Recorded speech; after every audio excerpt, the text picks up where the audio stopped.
Hi, ladies. Hey, Andrew. Andrew. Hit his thing.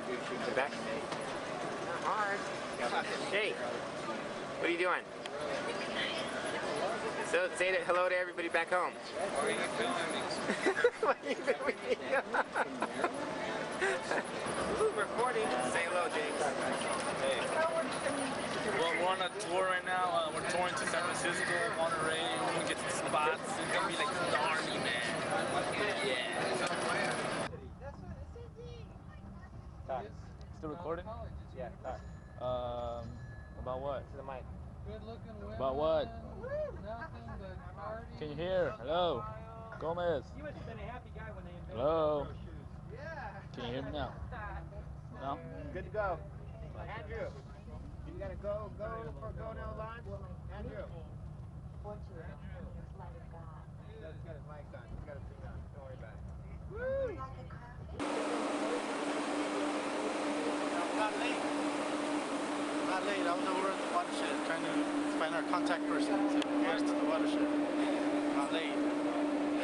I'm looking at me like that. I'm not late. Stephanie Messler graduated. She's a sophomore here, and she'll tell more about herself in that part. So Stephanie? Hi, for those of you who don't know me, I graduated 2004 as well. So I want to welcome y'all to Cal State Monterey Bay.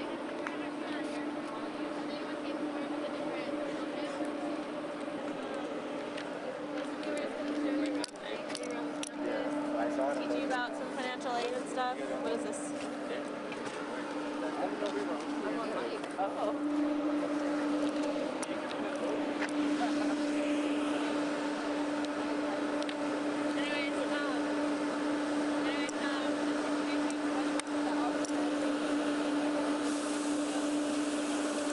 I graduated from high school. I'm very shocked. I'm a senior here. I'm graduating with different basic social work. Yeah. Clap. Yeah, no. That's a good thing. Thankful. I'm Sergio. Louder. Like Stephanie. My major is Alright, just follow, guys. Following the lead. Which way should we go? Huh?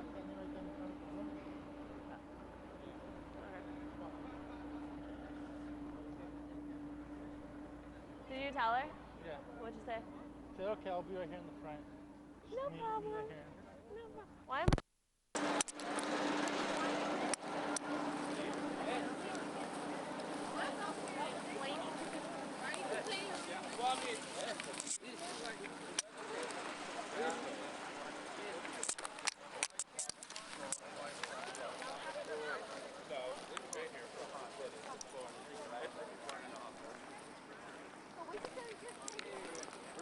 He just called me.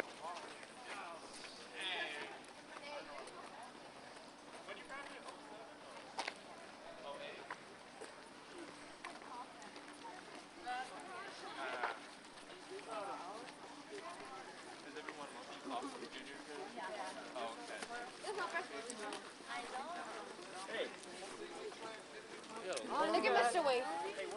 Long way to go. Oh, okay. This is one because we're walking that way. Talking here. Okay. They get more comfortable in their pajamas and things. Sparks.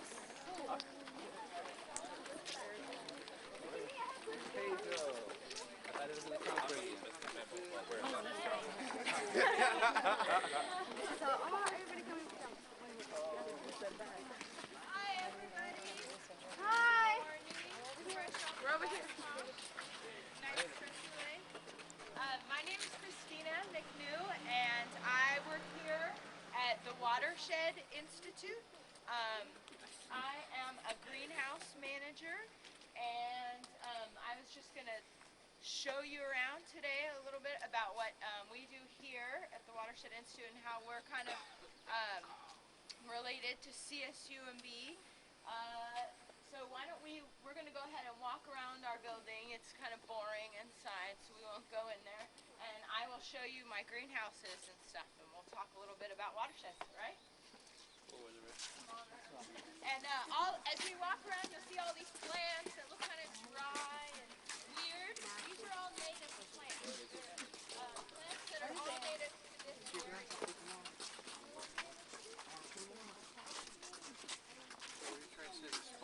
They're supposed to look like crap? Is that the deal?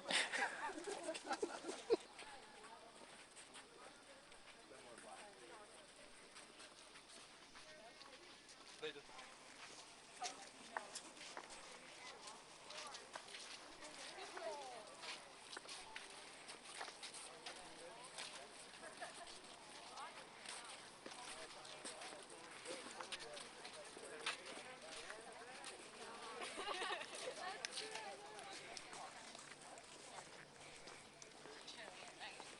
Watch your step there.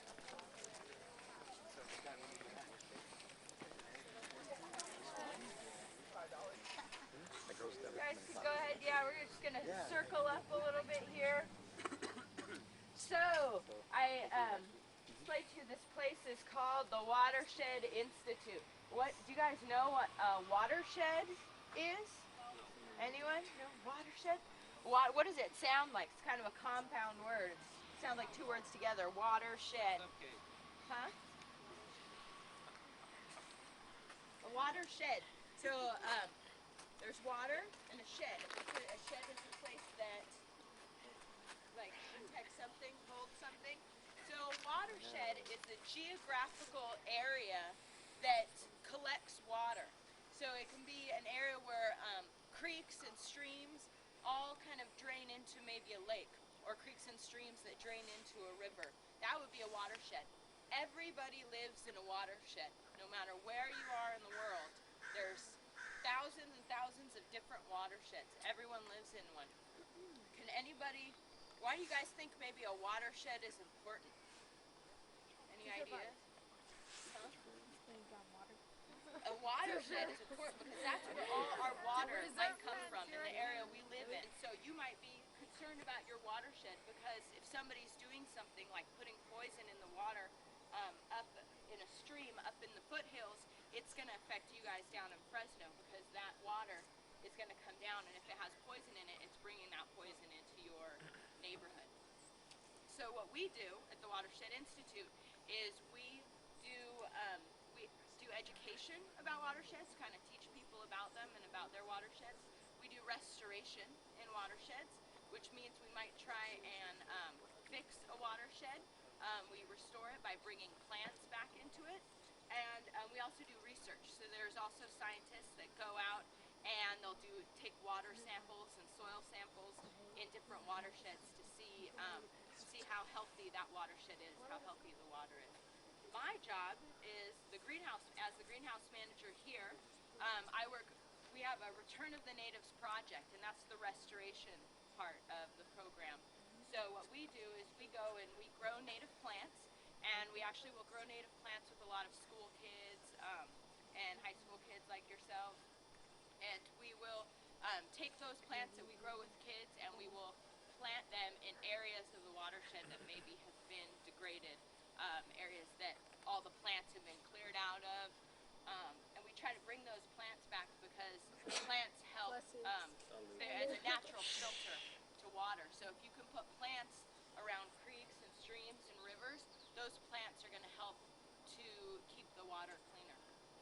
Does that make some sense? Yeah. Sort of. So anyways, here to Cal State Monterey Bay, you'll have to take service learning classes. And so with those classes, you actually have to do some community service. And so we have a lot of service learning students that work with us and actually go out and do things like work with kids, planting plants, or sowing seeds, or putting gardens in schoolyards and stuff like that. So anyways, we'll just walk around really quick. Live here to preserve them. That's great. It's evolved in this area. So the plants that are from here are they're going to need the least amount of maintenance out here, and also they're the best plants for the ecosystem out here in the environment. Those are the plants that the animals want to eat, birds want to make their nests in and stuff. If we brought plants from other areas, they might not be food for the animals. They might take over. They would have kind of the way it was, not make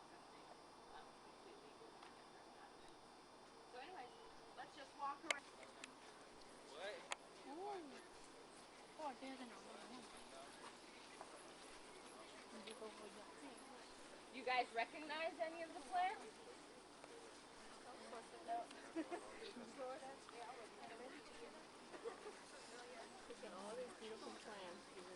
You look like a beautiful plant.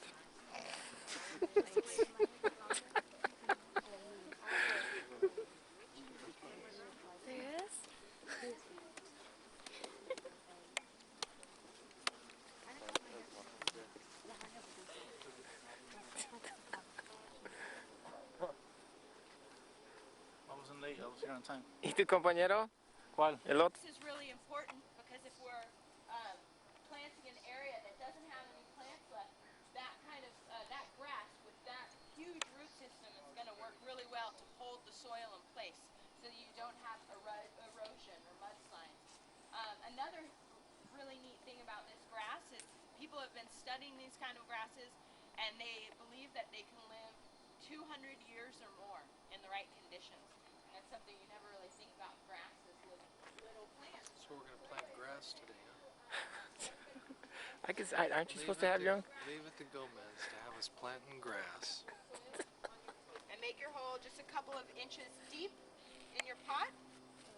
And then go to your tray of grasses, and if you slide the knife right in the side of one of these cells and kind of squeeze out, you can get that little grass out of there. And then just place it in your hole and kind of squish it down. And there you've got a needle grass planted. And then these will be going out in the Fort Ord backcountry this winter when we do our restoration work after it starts raining. And hopefully your little grass will live for 200 years out in the wild somewhere. All right?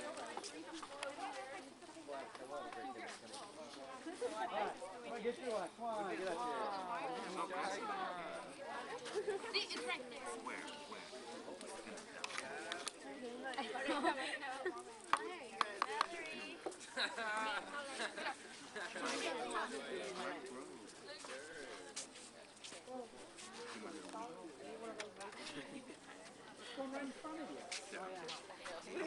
We forget sometimes.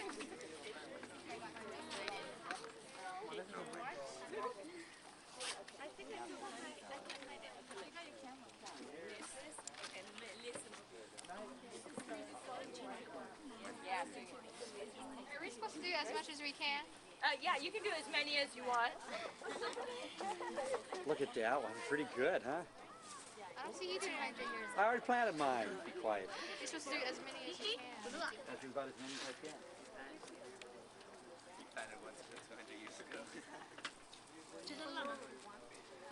Oh yeah, this is a college tour. Oh, sorry.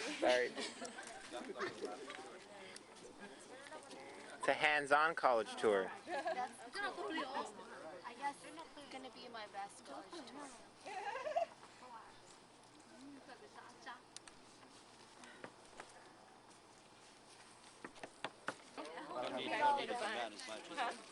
You did all of them. You're not.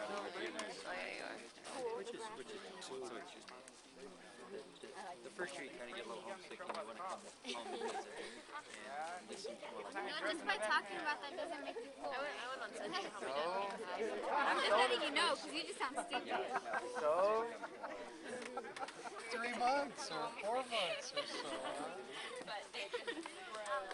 She's so Like shy. that then too. She's so shy she never wants to tell you what's on her mind. You're stupid. You're taking our plants.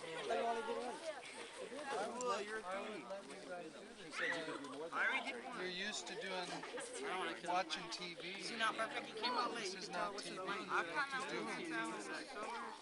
Where are you guys headed to next? the tour leader's over there. This afternoon. Well, where are you going to go? Stephanie hasn't told us yet. Where are we going next?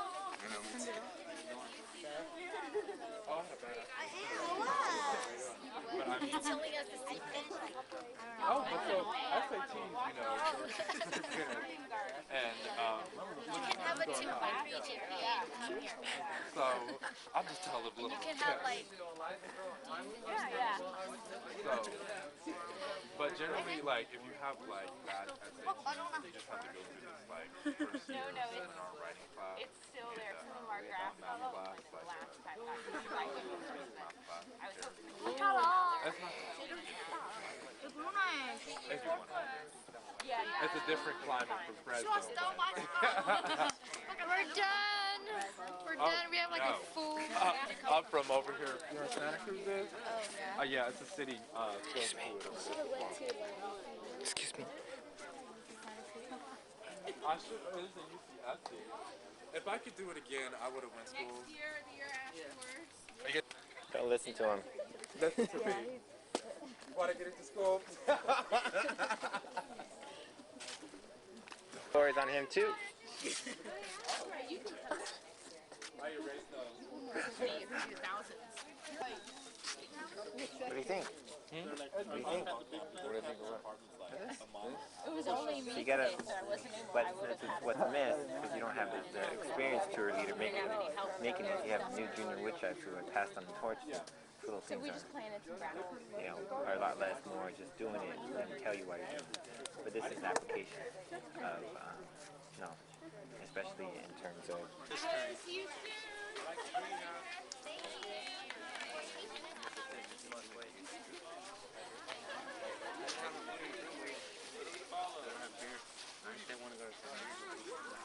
That's right, you guys ain't going? Aren't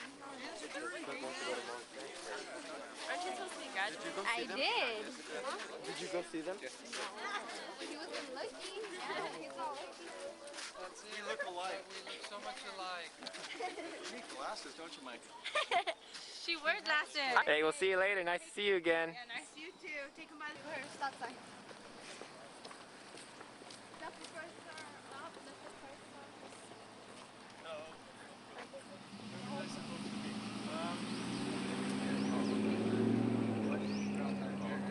I had an emergency at home this morning. Got up. What else? This is right here to your right is the bookstore, which is where you can buy all of the textbooks that you require for every class. You have to have. Most classes require like you to buy a textbook, which is about 80. It ranges from like $20 to $100 a lot of times. Or more. Or more. And so that's like for every class you have like a textbook or something. Usually it's like up to $200. I don't know, what's the most you ever spent? I spent the most $500. Angel? Where's the Behind you. How many have you spent? What's it? About 350. $350. So this is what you have to think about when you go to college. Every college is the same though. You have to buy books required for your class. So when you're going into college, you have to also keep that in mind that you need to save that money up because every semester you're going to need to buy more books. So this bookstore is where you can buy those. You can also buy pens, paper, whatever's needed. They have some sweaters, so it's just basically the bookstore. Down there we have like a cafe, the Otter Bay Cafe, which is where we serve food and stuff, which is a little pricier than the DC where we're going to eat earlier, but it's not as good. But we're going to go into one of the conference rooms, and the thing is we have to remember there's about 2 or 3 conferences going on, so you guys need to keep your voices, lowered, so just remember that when you're walking in. Can they go ahead and use the bathroom, please? Yeah, it's going to be on your We're going lap. to walk by them, so just go ahead and go in.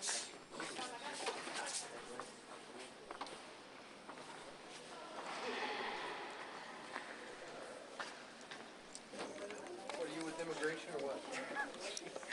Cards. Check your cards. Girls checking at the restroom.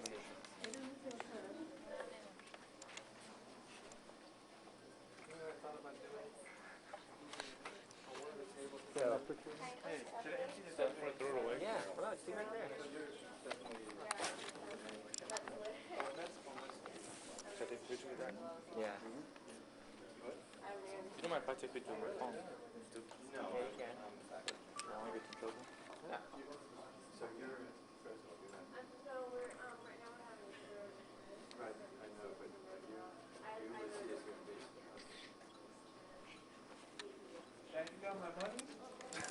Your money for what? I owe you money. Or I was switching you to Shank? No? He's my advisor for my history program. History guy on campus. That's why he's so screwed up now.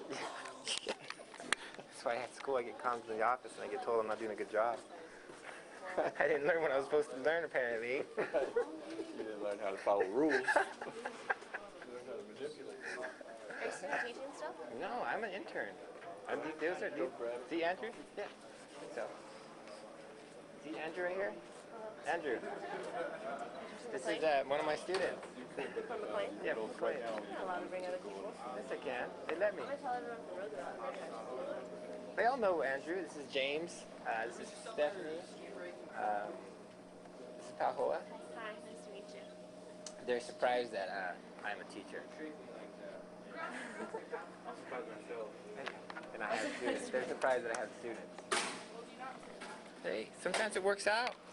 She says hi. Does she? Yeah, she says hi. Everyone says hi. Because they want to know where they money is too. You're the one. I'm gonna pick on you first. Pick on me. Too easy. Candy's eating a popcorn right now. Too easy. Gosh, you found a nutritional food supplement? A little bit of the things that we went to be able to come to college, because I came from Fresno, you know. I lived with my father only, and like we struggled a lot because it was just my dad, and he was always off and on jobs, and so like we did struggle a lot. And like for us to be like me to be able to pay for college, that was not like that would never have happened. I would not have been able to go to college. We didn't have enough money. Like I barely had enough money a lot of the times to, you know, buy. Financial aid is a very good thing. So have all of you guys, for seniors, has anyone filled out your FAFSAs yet? When does that happen, Wade? January. Okay, just remember to fill that out, because honestly, I'm paid completely through financial aid, through scholarships. I don't have to pay anything. I don't have to pay for my housing. I don't have to pay for my food. I don't have to pay like a lot of the money, and a lot of times you get money back to pay for your books. So you could really not work all through college as long as you have enough financial aid. So I hope all of you guys take that up. And that's basically it.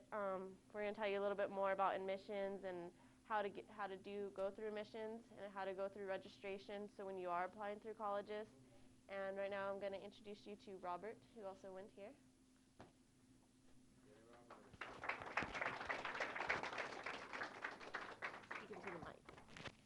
Speaking to the mic. Can anyone hear me? Oh, okay. My name's Robert. I'm a third year. The name of my major is Earth System Science and Policy. I have a concentration in marine coastal ecology, which basically just means marine science, pretty much. I graduated in 2003 from Roosevelt. I was a valedictorian, and even though I had good grades, my senior year I didn't think I was going to be able to go to college because of financial aid. So I didn't have enough money. I live in a family of 6, so my parents didn't have enough money. They make about $34 a year. Mr. Wade called me in my second semester. He told me to come into his class and that we would talk about it, and we would apply and get all the applications done for financial aid, for colleges. Let's see. I remember that my senior year had the applications for the UCs. I had them free, and I still didn't complete the applications because I didn't feel that I was going to be able to attend them. And Mr. Wade got me into just apply to any college. You'll get in, you have the grades, there's money out there. And I didn't believe him until like in April, when I actually got my financial aid reward letter, and it said that I was going to be paid for. My first year from financial aid, I got $3,200 back. That was just for me, for my pocket. Second year, I got 27, and this year I got 27 again. So every year I get about 2,500 back. That's just for me, and my school is paid for completely.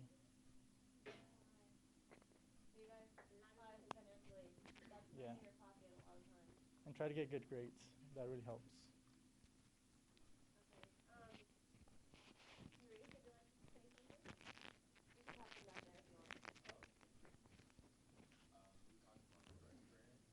Yeah.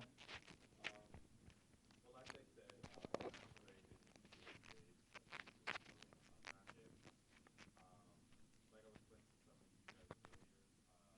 over, I never saw grades, like scores.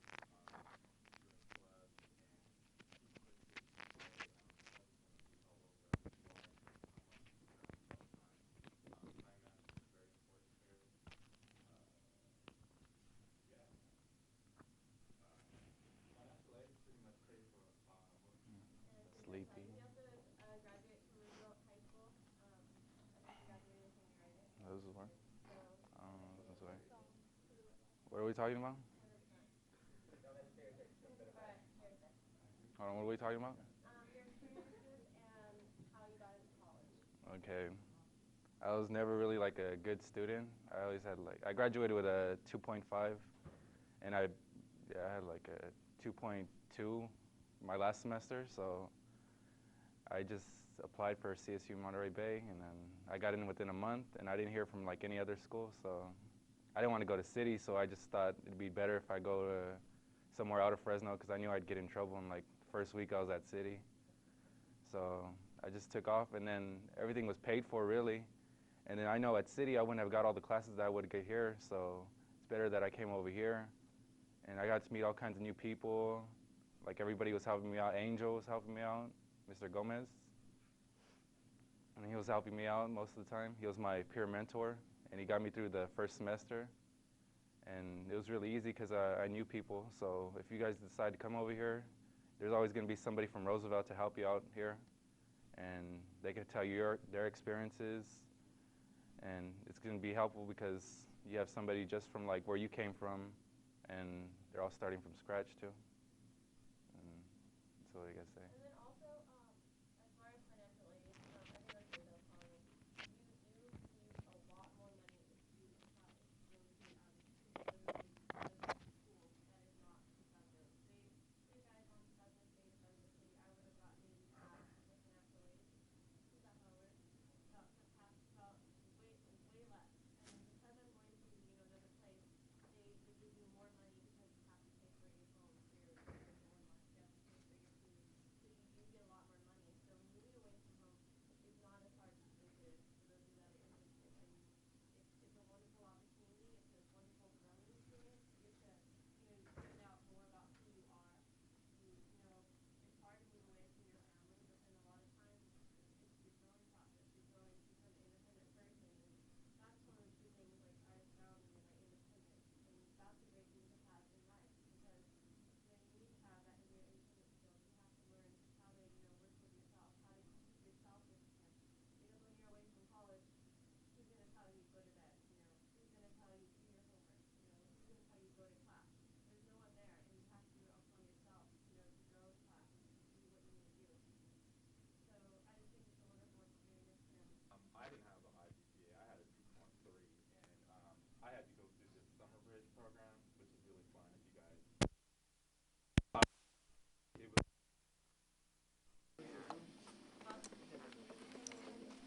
Did you guys have any questions? does anyone have any questions? Anything they want to? Are you guys all? How many are seniors here?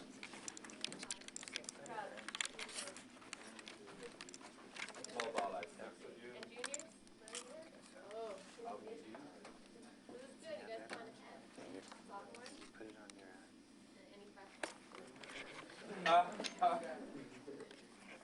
any of you going to be like the first ones from your family to go to college? Better if you talk about here, because I'm getting bad mic. Anyone going to be the first one to graduate with high school?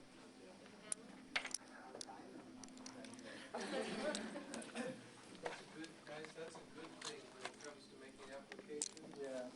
Because there's a big push on to get people into college. If you're the first one in your family who's ever gone to college, they're going to go out of their way to make it easy for you and get you through. None of my parents went to college, and my older sister became a firefighter, so technically I am the first one in college. And then my little sister Jessica will be the second. But, you guys got to that haven't gone, that haven't graduated, it really is, you need to graduate. To be able to live and sustain yourself and like as far as money-wise, you need to go to college. You need to have that education. You need to have that GED. Because right now you're not allowed to have a job without a GED for most jobs. So honestly, you just go to college and do well. But who did you want to refer? Said, look, we want to create something. And they went out and created it. And here's what happens. And every year, there's a group of students that come from Fresno, just like you. And so the students here have made a huge difference. The students really have been as important in creating this university as the faculty have been, as the administrators have been. And so if you come here and you have ideas about how your education ought to proceed, you can make a difference. You can step out and you can say, I want to change this, I want to make it this way instead of this way, and you can do that. And there's a large number of faculty here who will work with you on that, who will say, great, you have this idea, we'll support you, we'll help you do it. And as a result of this approach to students, we just got listed as one of the top 20 universities in the nation for fostering student success. And they gave reasons for that. The number one reason is that we recognize and promote diversity here. That's the number one reason for student success here, is that we recognize the value of every single student and your uniqueness, and we don't try to make you fit into a mold and make you be just like everybody else. We recognize and honor how you're different from everybody else. And this national survey that surveyed 700 universities said that's the number one reason that CSUMB is in the top 20 in the nation. The second one is that we have you engaged in the community. You don't just sit in classrooms and listen to a professor lecture. You go out and you do service learning, or you do democratic participation. This club was a democratic participation political project for Angel, and also for quite a number of other students from Fresno who came here. So this was something that they got university credit for doing. So that's the second thing. You have practical application of the things that you're learning while you're here. It's not that you go to school and then you go out and you learn to apply it. So you're engaged in the community. So the third thing is a word that probably you've never heard, and that's interdisciplinary. Interdisciplinary. You don't have courses here that are just history courses. You don't have courses here that are just where you do have math and you have some science courses. But for the most part, you have courses that mix different subjects together all in one class. So you might have political science and history. So those are the three main things that they said make us in the top 20. And we were the only CSU campus to be in the top 20 universities in the country that fosters student success. And those were the three reasons. So we're really committed to that. I won't lie to you and tell you that every single faculty member is fully committed to all of that. Stephanie probably knows that. Maurice and Sergio probably know that. But there's a large enough number of faculty here who really believe that, that you can seek them out and they can make a difference for you. And I know Stephanie said she's pre-law. Well, her advisor is one of the, if you're pre-law, then Dave Reichert is your advisor, and he's one of these faculty members. If you work with him, he completely believes in this. We have some of the best teachers anywhere in the country here, and her advisor is one of those people, and there's just a bunch of really good faculty here who are really student-centered. They really like students. They want to work with you, and you will engage cooperatively in your learning with them. They won't just tell you you have to learn this and then test you on it. They'll work with you on it.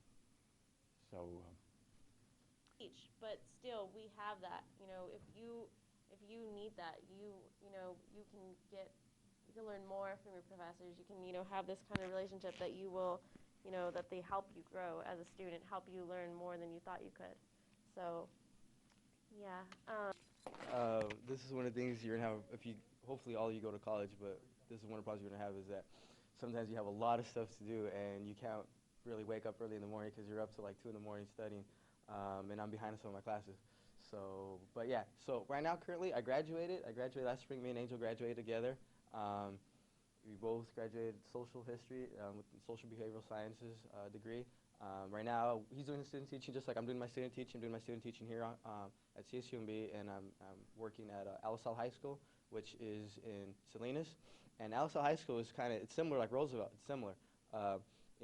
It's somewhat diverse, not like Roosevelt's diverse. We have a lot of Southeast Asians, and within that we have a lot of different cultures within Southeast Asia. We have a lot of Latino, Mexican, people from pretty much Latin America. So in the Alisal High, the majority are Mexican descent, immigrant. For the most part, most of them immigrant, first and second generation. And they have some of the same problems that most of you are having right now. And it doesn't matter. So I'm trying to do whatever I can to enrich these students and come to college, and hopefully some of you come to college. Growing up, I grew up in Calwa. Does anyone know what Calwa's at? Yeah, okay. So, well, I'm born and raised in Calwa. And for the most part, my experiences growing up there wasn't too fun. Back when I was growing up, mid to late 80s and 90s, there was a big crime rate, there was a big drug epidemic. I mean, at the age of 13, 14, I saw a lot of things that, a lot of 13, 14-year-olds don't see. Dead bodies, drugs, violence, it was a natural thing. And maybe a natural thing for some of you guys, maybe not, I don't know. But for my case, it was. The only way I thought I could get out of Fresno was going to school. That's the only reason why I was thinking about going to school, because I wanted to get out. And I didn't want to go to the military, and I didn't want to go to jail.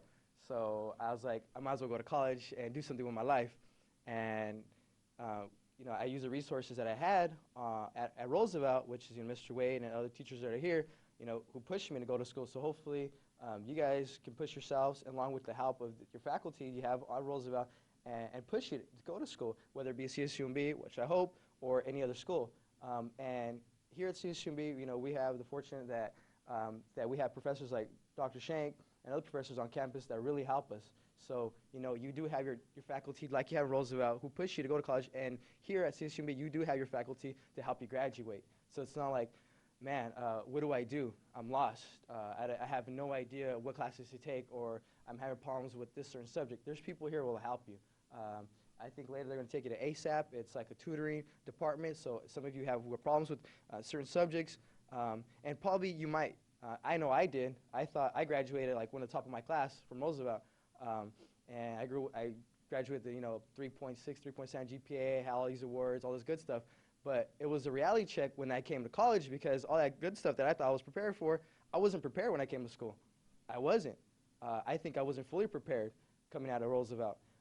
So my problem was adjusting to the college life and adjusting to the college culture, because it's different. It's really different. I wasn't used to people telling me hi every day on campus or telling me hi in the streets of Fresno. Here, people are friendly, people are nice, and it's a little different. And academic-wise, like I said, I wasn't really prepared, but there's programs here and there's professors here that really help you out. And I can't imagine that I'm where I'm at right now, because 4 years ago, I never thought I was going to graduate, and I never thought I'd do the work that I did. And for some of you, you might. You are going to do that. Some of you guys, you're thinking like, well, maybe I will go to college, maybe I'm not. Hopefully you do, because it's amazing. Seriously, it's amazing. My freshman year here, I would never thought that I was going to be talking this way. I never thought I'd know the words that I'm using now. I never thought I'd be looking the way I look. Seriously. I mean, everything it's changed. It's changed so much, but for the better. But at the same time, you never forget where you grew up, and you never forget, pretty much what brought you here. And that's the main thing. Don't forget what brought you here, but at the same time, try to get here, because 4 or 5 years, it's going to pay off. It's really going to pay off. It'll pay you off. It's going to pay, and if your families are struggling, you know what? Your education is going to help you, help your family out. What other struggles that you have, seriously, the education is the key. Seriously, and as much as it sounds corny, you'd be like, whatever. It is. That gets boring. It gets stressful after a while. I didn't have that problem here. And if you're worried about money, you're worried about scholarships, I think they're going to give you a workshop on scholarships, a workshop on financial aid. So if you think that you can't now, again, like Angel's teaching, by next year I'm going to be teaching at a high school in Salinas, hopefully teaching history. And it's wonderful. It's like a dream come true. And hopefully some of you apply to school here or apply to different universities, a four-year university within the state. And obviously something works well. Some things work really well there. Look at the students from Roosevelt High School who came here and did well. So Robert and Bob and Carlos and Angel and Sergio, and there are a lot of others. And I don't know who the other teachers are who are here, but I know that Angel and Zoilo talked about Mr. Wade.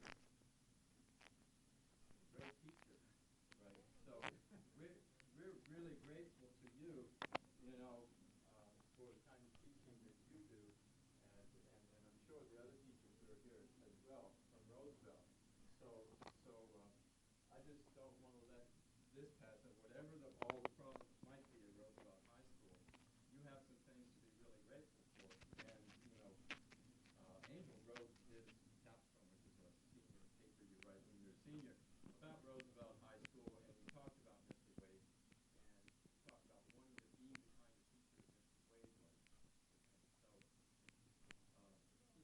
So, you have some really valuable things.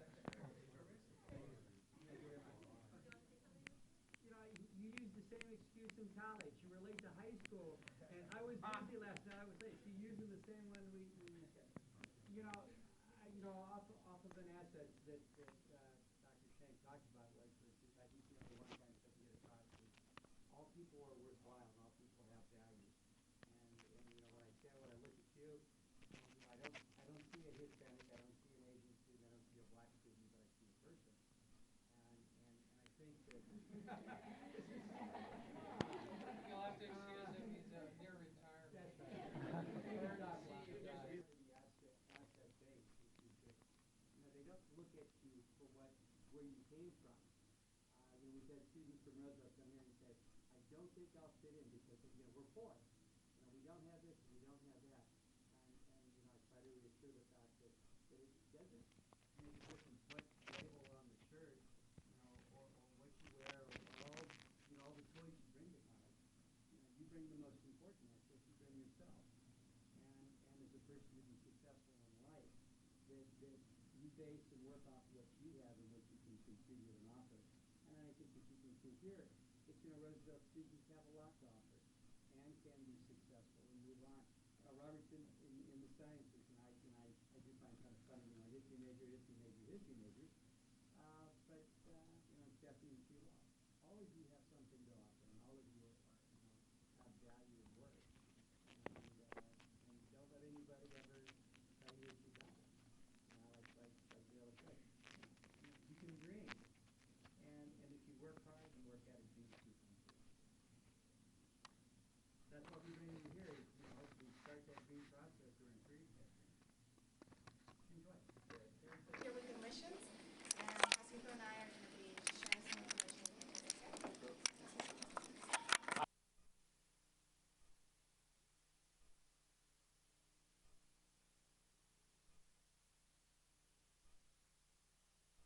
Andy, so if you guys start, being a little bit more active, okay, that works. But not a lot. Not everybody's going to get candy, so just because I brought it doesn't mean I'm going to give it out. I'm stingy like that, right? Exactly. That's right. So you're from Fresno? Right? All from one school or different schools? Two schools? Which ones? McLane and I don't know either one of them, so I don't know. What grades do we have? Is it all over the place? Juniors, sophomores. Okay, cool. No seniors? Are there any seniors? One? One in the front. Look at she's in the front. Look, when you're a senior, this is where you need to be. In the front of every lecture, activity, anything about college, you'd be sitting right in the front. I don't really want to hold this like that. We have to stand like this, huh? So before we get started, what's the most important thing you need to know about college? Anybody have any idea? No. No. No. No. Wrong. Wrong. Well, I don't know if they're going to know this. I don't know if they've thought about this. I hate having to hold this. This is retarded. The most important thing that you need to know about before you go to college is you have to know that you have to dream, right? If you don't have a dream, then all the other stuff doesn't really matter, right? Whether or not you know about the requirements, whether or not you get good grades, whether or not you know when to apply for financial aid. If you don't dream, if you don't have a big dream, all that stuff kind of doesn't matter. Because students like yourselves, who's going to be the first person in their family to go to college? Who's going to be the second person in their family to go to college? Whose parents did not go to college and get a degree? There you go. That's a little better. That's a little clearer. So a lot of you are going to be starting a new tradition in your family, right? Because there are some people out there whose families have gone to college generation after generation. Their grandparents went to college and their great-grandparents went to college. And so going to college for them isn't a big deal because from the time they're little, they already start dreaming, right? Their parents are pilots and accountants and engineers and they're CEOs. So they're dreaming from the time they're little kids. And Are you guys part of a special program? Tell me a little bit about how you guys got here. Health Academy. So you guys are all thinking about maybe doing something with health? Okay.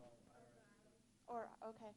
And does that mean that you guys, because you're here, does that also mean you do know about those things that you mentioned about the course requirements, financial aid, and those kind of things, or not?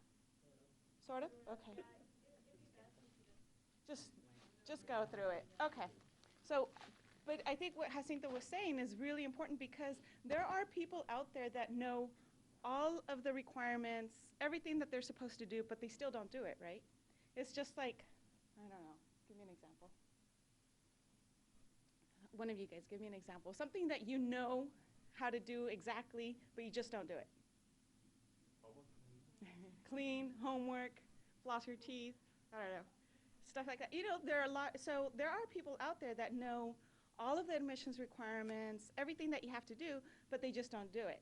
So, but what is going to motivate you and what is the most important thing is if you do have that dream, then that means that you are going to do those things because that's what's going to motivate you to do it, right? And that's what's going to motivate you to find out what you do need to do to get there. So we're going to talk a little bit about those things. Financially, admissions. Do we have that information in there? Yeah, we should pass that. Can we get some Okay. help? Pass this up out, anybody? Somebody? We brought some stuff for you. You don't have to pay for it. I'm going to give it to you for free. Actually, if you have a quarter each, we could go to lunch after. No, you can't.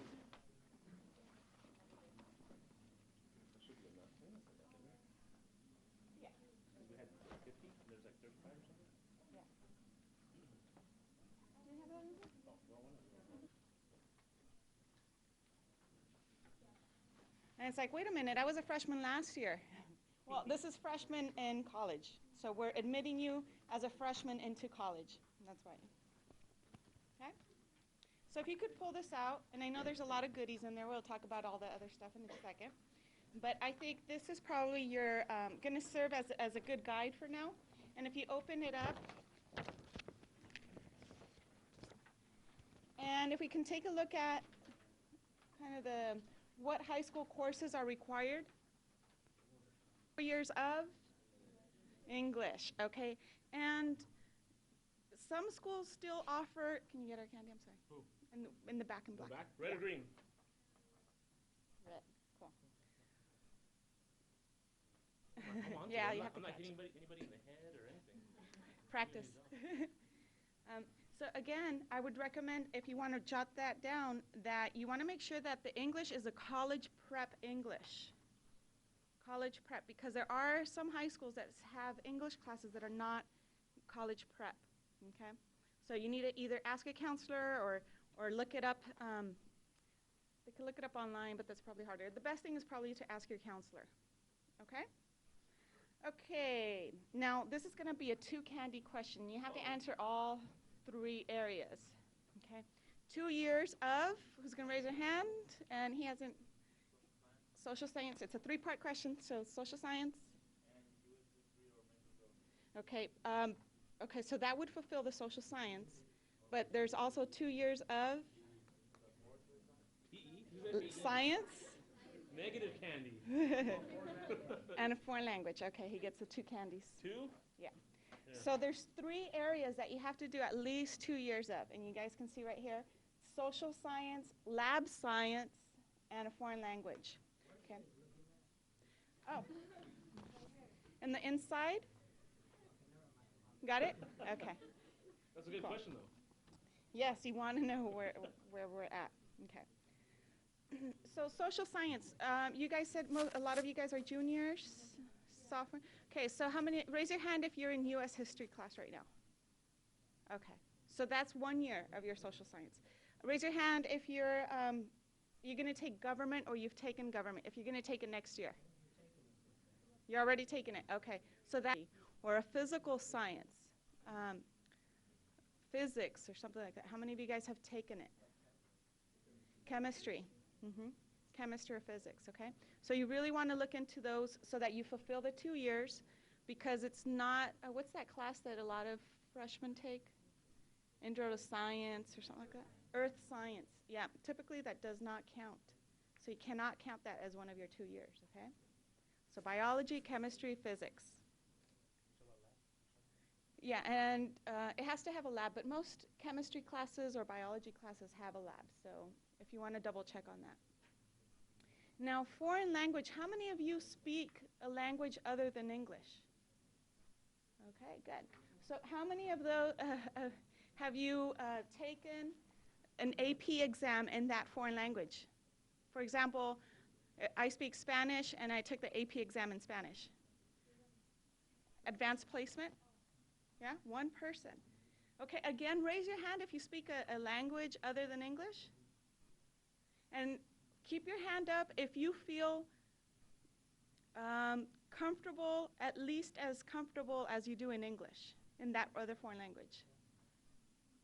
Okay, so all of you that have your hand up should take the advanced placement test, because that test will exclude you from having to take the 2 years of foreign language, and because it is advanced placement, it counts as a college class. So when you come into college, you're already going to have college or university units. So you're going to be a little bit ahead, and it's going to cost you less because you didn't have to pay for those units. Okay? So remember, write yourself a note right now to take the advanced placement, AP, whatever language you speak.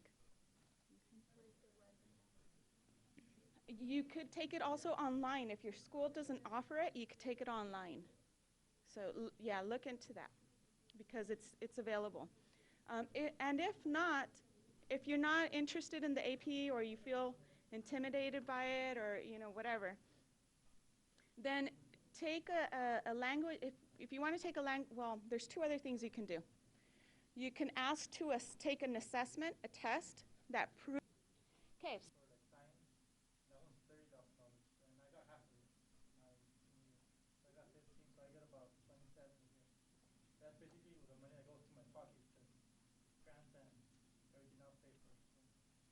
So he gets.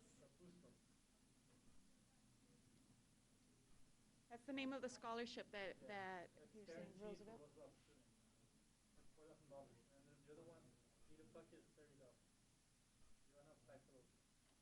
And at CSUMB, if you go to our financial aid webpage, there's a general application scholarship that you fill out, and it automatically helps you apply to over 100 scholarships.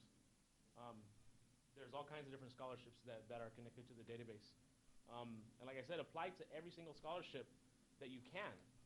A lot of scholarships, if you read them, they say like this scholarship is for this kind of person, right? And people are like, oh, I'm not going to apply for that because I'm a guy, I'm not a woman, and I'm Chicano, I'm not Asian or whatever, right? Well, I had a friend who, when he was in college, he was so desperate for money that he applied for like every scholarship that he could. And he applied for a scholarship that was meant for like a woman, even though he's a guy, but he was the only person that applied for that scholarship, so they gave it to him. Because there were no women out there that applied for the scholarship. And it was like you had to be interested in like engineering, and he wanted to be a teacher. But he needed money so bad that he was like, well, I don't have to do any extra work for the scholarship, right? Just type in my name, send a letter, and they gave him like almost $1,000. If he would have said like, nah, I'm not going to apply for that because I'm not a woman. Sometimes it works, sometimes it doesn't, but if nobody else applies for that scholarship, these people want to give the money away. That's why it's there. They need to give the money away for tax breaks and for all those types of things. And if that money sits there, it's not helping anybody. So apply to everything you can.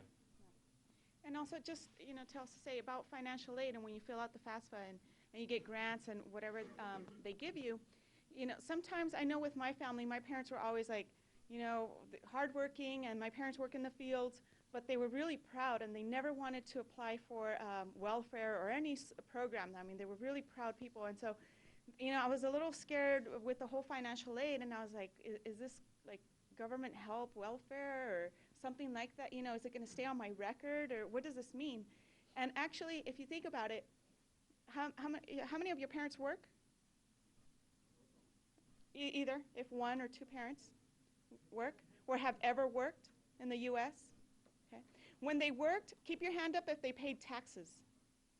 How many of your parents have paid taxes? Okay. This is the only chance you're ever going to get some of those taxes back. because that's where financial aid comes from. Financial aid is money that is taken from all of our taxes. So I much rather prefer that you apply for financial aid and some of my money goes to that than if no one applies for financial aid and my money goes to the nation. Anybody have an idea?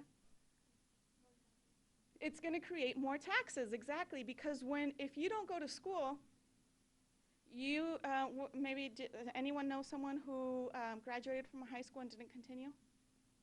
Yeah, and did not continue on after high school? Okay, everyone knows at least one person, right? And what's a typical job that maybe the person that you know works in? McDonald's, where else? Construction, what other jobs? Target, Walmart,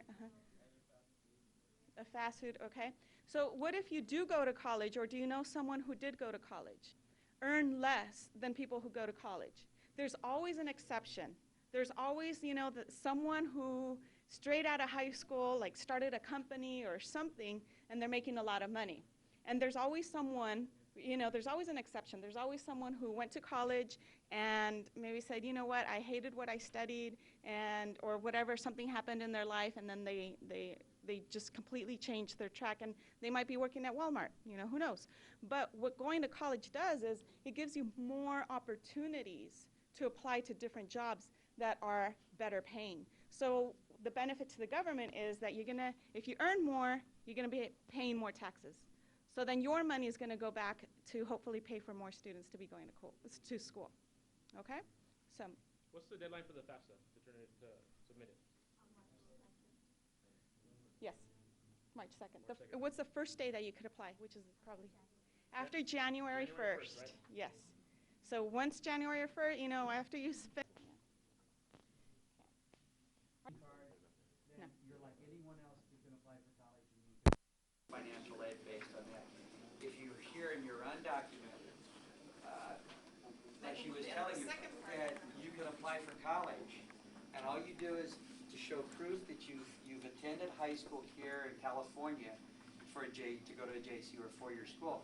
Now, if you're undocumented, that means you're a Mexican citizen, that in the past you would have had to have paid international rates. And the $12,000 here to go to school all of a sudden jumps to what, 27, 30,000, a lot of money. But because you graduated from high school in California, then you can come, and what's going to be required of you then is to pay in-state tuition. So you can go to a JC to pay what, the $100 tuition charge or registration fee, and go to a Fresno City college. You could also apply to a university. And also too here, but then you're going to be charged at in-state tuition what a student who doesn't receive financial aid would pay for. Yeah. So I was going to ask you, if you wrote down that if you're not documented, that you can apply to college, but what I want you to add to that is you cannot receive federal money. You cannot receive, if you're not documented, you cannot receive federal money. You can't receive federal money. Can you receive Cal Grants then too? No, or government money. No government money, state or federal. Okay. So, but that does not exclude scholarships. And there are actually a growing number of scholarships that are for people who are undocumented who will not be receiving federal aid. Mrs. Buchanan, not the math teacher, but the one in migrant education at Roosevelt, has a little booklet that lists scholarships that are available for non-documented. My husband, for a different reason, did not qualify for financial aid. He recently came back to school, and I was working, and even though I think I don't make a lot of money, they said it was enough for us not to qualify for financial aid. And tuition is about $1,500 or so per semester, $1,500 per semester. And I don't have $1,500 in the bank. And wildlife and integrated ecology projects. And also where we're involved in a lot of restoration. You guys visit the greenhouses and stuff. So I'm just an extension of them. And so they do a lot of the plugging the plants in the ground. And the group over here, we call ourselves CCAL, Central Coast Watershed Studies. We do a lot of the research stuff, like water quality research and monitoring of a lot of the vegetation plantings and stuff that they do to say the success of how well they do the job out there, like how well are the plants doing, when they put the plants in, is the wildlife responding to that? Are they putting the plants in to make the soil less erosive, and so we go monitor if the soil's eroding or not eroding out there in Yellowstone. And they have a lot of research with other biologists who are measuring the grass and stuff, but what they're trying to do is to get a better understanding of what were the things that these animals, why they migrate. Like when the snow comes, all these animals migrate to lower elevations. They walk down the hill to get away from the deep snow and to go to shallower snow areas where they can still get grass underneath. And then when summer comes and spring comes, the snow melts and the bison follow this green wave of grass back up the hill into higher elevations of the park.